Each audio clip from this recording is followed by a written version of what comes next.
and welcome to the Fireside sessions at the Leadership Summit in Malaysia 2022.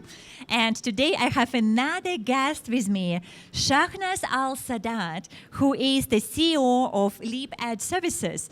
So nice to have you here, Shanaz. Thank you so much, Yana, for having me here. It's my pleasure. And let's start with the company. Okay. Let's start with the M.A.D Services, and you are sharing with us a little bit more what the company is about and what do you do? Okay. Well, M.A.D is a social enterprise.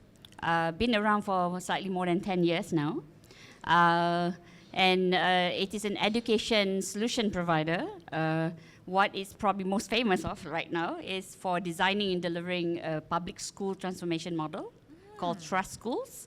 In fact, in the most recent, just in the last month, 2 of the schools have been identified as part of top 50 world best schools.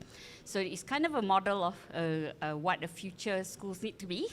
That's one other thing that M.A.D does, but the idea of coming out with a social enterprise 10 years ago was really about quality of education and closing the inequities to ensure that all child has a great future.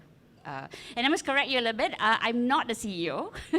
I'm actually a chairperson. Right. I used to be the CEO, but I stepped down about 3 years ago because I'm kind of in the next phase. So I've built my successors, and I'm stepping down. That's good leadership, by the way. So you don't have to be CEO, for whatever years. You can become a chairperson. I like that.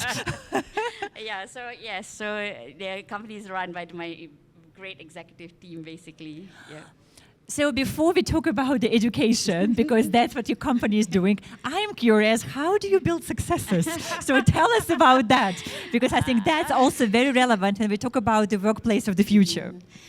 It's true. I mean, I'm not an expert in this area, but for you did sure. it. So I kind of cut my career a little bit in decades. So it's been 30 years, so like 3 decades, right? First 10, second 10, third 10. So in the third 10 years, which is the past 10 years, I'm moving to 4th right now. So in the part of my objective to say that, well, I've done all these things that I've been doing. So my first 10 was in a Big 4 accounting firm. My second 10 was working with a big government-linked investment company, Khazanah. So my third 10 as a social entrepreneur, I said, I do not want to be here forever. So I set that goal already. So I basically then said, halfway of this, I must start building pools of people or successors who can then take over.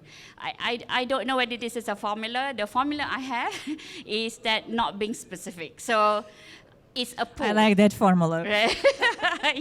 It's a pool of people because the timeline or the timing that they fit, you can't actually predict 100% accurate, right? So it's about building pool of people. So I've been so lucky in the last 10 years working with a lot of young talents, not just through M.A.D. Actually, I'm also a founding trustee of Teach for Malaysia. So through those 2 entities, I meet a lot of young talents, so I kind of then take them into the pool, you have to make it that way. And then the idea is, but you have to exit, and that's important, because sometimes you build, but you don't exit, right? And I think that seems to be also a thing for the many leaders around the world, that in the company, that they build the pool, but don't exit. Yes.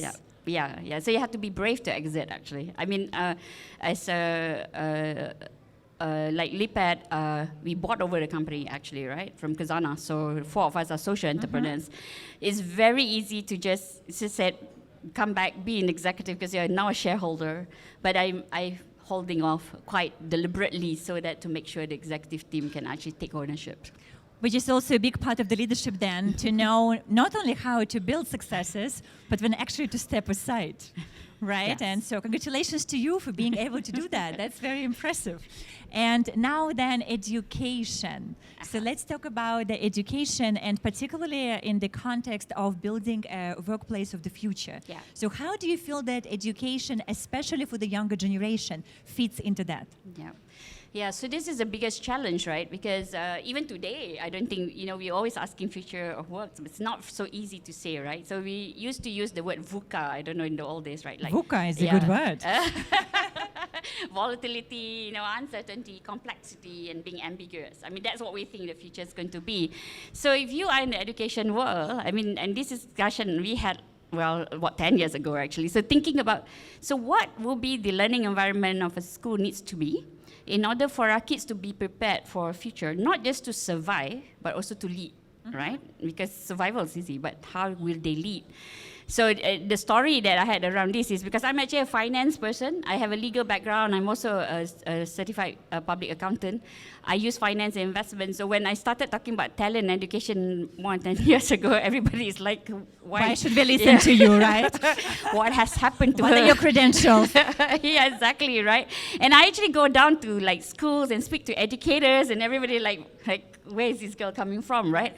But really, I just came from a sense of, quite simply at that time, I'm about nation building, so always asking about what does Malaysia need to look like tomorrow. And some wise people told me, Shanaz, you want to see what Malaysia looks like, you go to the classroom.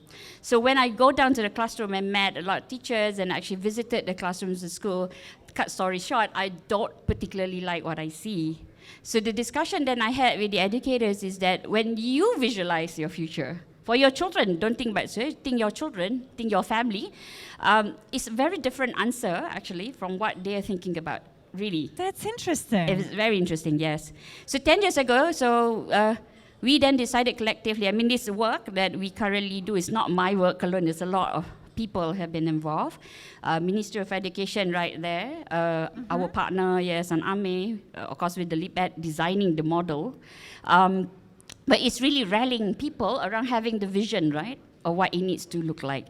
And then everybody knows things have to change, but what has to change? That's the second question. And how do you decide this, right? How do you choose that? Correct, yes, yeah. So we went through the process of, we said that we can learn from international, but I don't think we can just take and plug in. We really need to understand our local context and local baseline. Where is the starting point?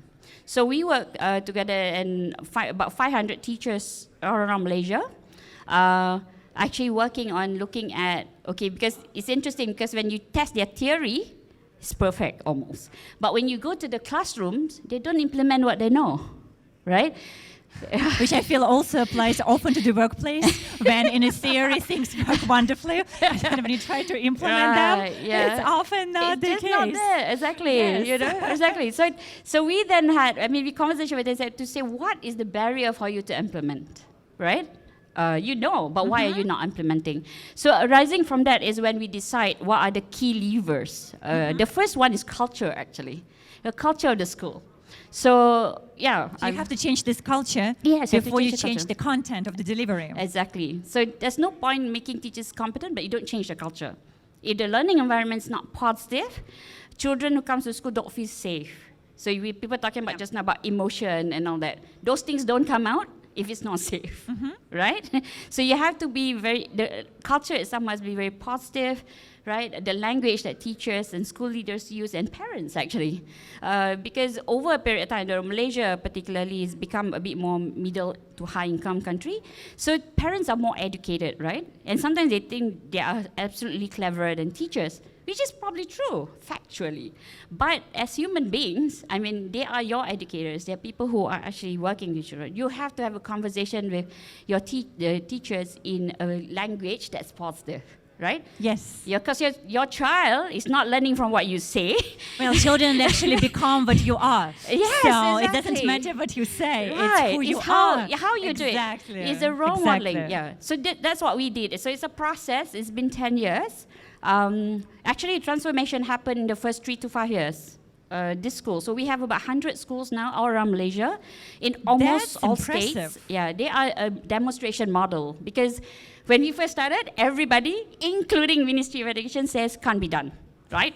My building not good, my teachers not good, my curriculum not good, right? So I say, okay, let's try. If we fail, we shut down, okay? So, right, but today, as I said, we are recognized now with the World Best School recognition. I'm not saying it, it's the world educators who are actually saying that you are achieving that standard. So the question now, how do we get the rest of 10,000 schools in Malaysia actually to go and continue the same journey, get the same journey and get to the same outcomes? I think that's what we are challenged at the moment to do. I think it's fascinating, and it's also like really impressive that you guys were able to achieve that.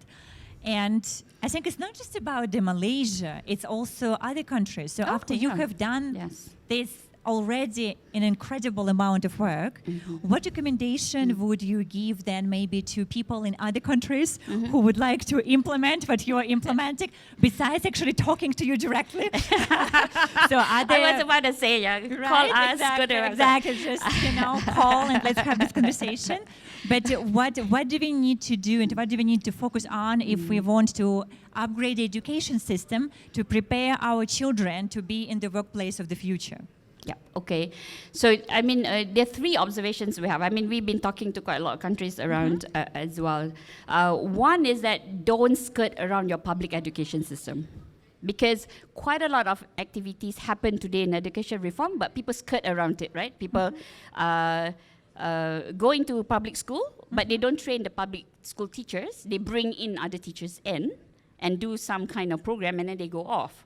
So it's not changing the culture as a whole, because it's just like an import model, right? Yeah. So don't skirt around the public school education. Or people start private education learning centers around it, right? Trying to address all the shortfalls of the public education system. So my first advice, I know it's daunting, but don't skirt around it. Address it, and we have shown that it can actually be done. So train your own talent. Yeah, right? Talent, what you have, exactly. Yeah, exactly. It's already in your payroll. You're already paying them. Upskill them. Get them to change. Yes. Right. So, but a lot of countries, and I'm not just talking about developing countries, the developed countries too. She says, always skirt around. So probably number one, first observation. Second observation: a quality of school is not about academic achievement. Okay, quality of school is about how are they transforming the lives of the student that come through it, right? So, because if you're just aiming academic achievement, you are short-selling yourself and everybody else. Absolutely. Right. And then on the other hand, also, when we talk about schools, which is still a traditional system, it's a lot about grades, right? Yeah, so how do you, schools are often measured by the performance of their students based on their academics and grades, which is, I mean, you're from the accounting background, right? So, I mean, numbers, I mean, very clean, very easy. You see on paper how everyone is doing and what is the maybe school performance compared to other schools. When we talk about changing lives, how do you measure that, right? How do you measure the impact? What is important there? So I would start with not everything is measurable. And that's a good one. And not everything is, there's a desire to measure. Because the problem with measurements means you quantifying, that's not relational, right? I mean, like for me, for example, my baseline, say at a certain point, and I improve a certain amount, the delta is against myself, not against you, right? So, so when we go to school, we look at two things in terms of quality. Quality of standards of school, which mean there are some things which we turn it into a quantification, right? So there are proxies, really, right? Student outcomes, we do look at two parts. One is the output, but the other one is the outcomes. The outcomes are a bit difficult because it's longitudinal, right? I mean, it's not like they leave school today and they immediately become whatever. This, right now, since we've been around for 10 years, right now we are gathering a lot of the data around our like Trust Schools alumni, that means the students, because we are seeing now students who, when we first started the program, they were in remedial. They can't even read. Today, they are in universities, right? So congratulations on that. Yeah, you know, right, so exactly. Congratulations. You see, there's an applause there for you. Yes, great work. So, for example, so those data point will be longitudinal, though. But along the way, I mean, we have the short-term proxies to see in terms of changes, in terms of confidence, in terms of critical thinking. They are proxies. They are not perfect measurements, but there are some proxies of that you need to then observe how the schools actually implement it. You know, and the reason actually why I asked this question, because what I know about the school system, I mean, you could say that in a way, school is another business. Yeah. In a way, right? I mean, it also has cost, it has profit, and whether it is funded by the government, highly profitable, exactly. Yeah, right. Whether it is a private school or funded by the government, it's still a business, one way or another. And when we look at the business, and I think it applies to all other business, everything which is quantified, it is easier to understand from business point of view, and everything which is not measurable, you know, everything okay? Yeah. Yes, and everything. You need a moment. Everything okay? Yes. And Yeah. everything which is not measurable, everything which is more about relational and personal, and when we talk about the changing lives, which is, ironically, is where the workplace of the future is heading. And we can see that especially the younger generation, millennials, are really start kind of pushing this agenda. If there is no meaning, if there is no difference, you know, they don't want it. Yeah, correct. Right? Yeah. So, Even but if we show big profits. exactly, even if it's a big profit, but if there's no meaning to it, then they don't want to be part of that. Yes, So I feel that it's also important to change the whole system, including the educational system, that we stop judging students based on their performance at numbers, but we also judge them as people. We judge them for their qualities beyond academical qualities, because not all kids are good at academics. They might be good at something else. Yeah, right. And so to your point, I find it actually very fascinating. And so you shared with us that invest in the local talents, invest in the teachers, and also sort of move away from purely academical and kind of numbers to changing lives. You were saying there's one more. There's the third one. Oh, okay. Well, the third observation is people have a tendency of spending a lot of money on competency building. You're saying, right? Yeah, but for me, you need to think about the culture building first, right? To your point earlier, culture building. And what we mean by this is very simply like, it's like a garden that you want to, plant flowers.